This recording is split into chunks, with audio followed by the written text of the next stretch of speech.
Hello, and welcome to another book review. And today, I want to talk to you about The Obelisk Gate, the second book in the Broken Earth Trilogy by NK Jemisin. Now, I did read the fifth season a few weeks back. Absolutely loved it. That is a five-star science fiction novel. Disappointed to say The Obelisk Gate, while still a very good novel, was a little disappointing. Although the fifth season set the bar so damn high, it was going to be impossible to reach up to it. One of the biggest flaws the Obelisk Gate has is sort of that middle trilogy syndrome, where it's going to be hard to talk about this without spoiling the fifth season. But the fifth season followed, let me check out my review for that, followed three storylines. Each storyline was incredible, a lot of world building. The Obelisk Gate only features two storylines. It features Essun, who is the older character, the older storyline from the fifth season, and it follows Nasun, her daughter. So at the beginning of the fifth season, Essun discovers that her husband has killed their son because he's an Origine.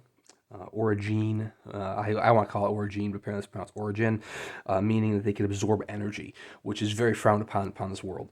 So he kills their very young son, takes the daughter Nasun, and goes on the lam. And Essun's storyline in the fifth season is trying to track him down.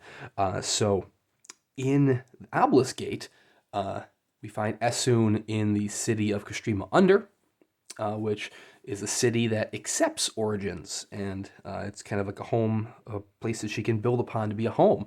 But it also follows Nasun, the daughter, who was taken at the beginning of fifth season, and basically catches her up to what is currently going on.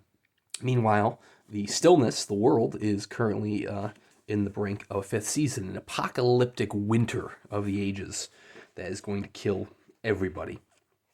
Anyways, I ended up renting this book from the library because I don't have the Subterranean Press edition or any other fancy editions, and I don't have room for random trade editions right now, but I really plan on getting the Curious King copy once that eventually comes out.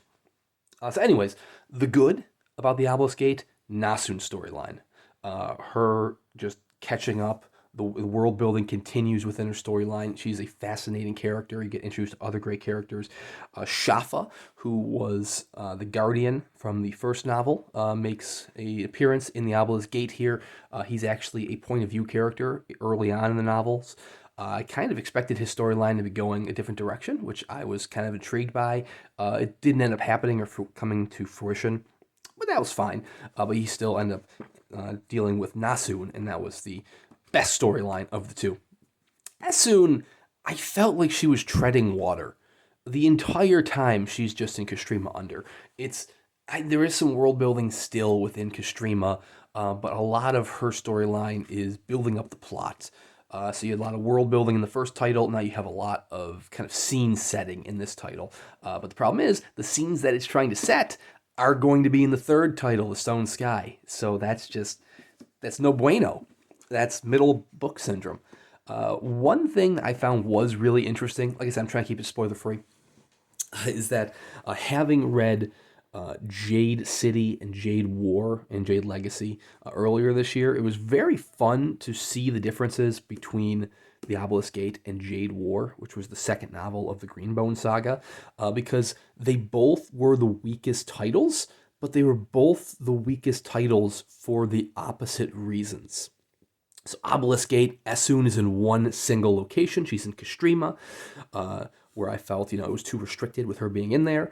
Jade War, I felt was too all over the place. That was the one where it expanded the world, and there was just like scenes everywhere.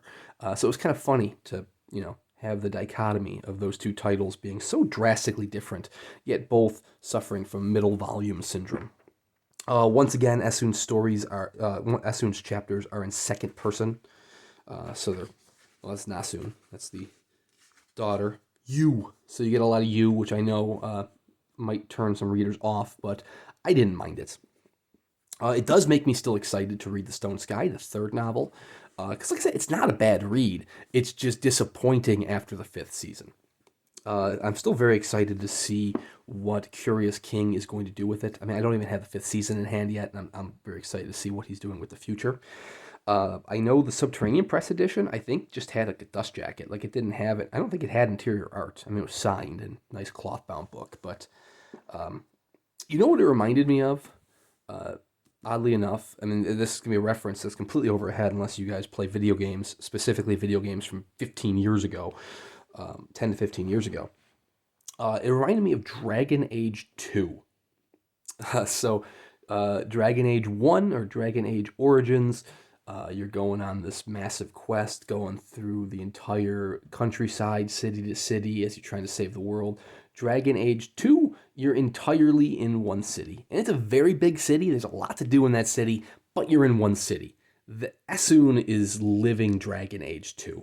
Anyways, like I said, not a bad read. The final act is intense. There's a lot of action, all kind of shoved into the final act, which is certainly no problem at all. And things kind of get crazy. But like I said, ultimately it is just kind of the layup for the Stone Sky. But I'll be reading that one next, so please consider liking and subscribing to see what I think of the final volume of NK Jemisin's Broken Earth Trilogy. Thank you very much, and we'll see you around next time.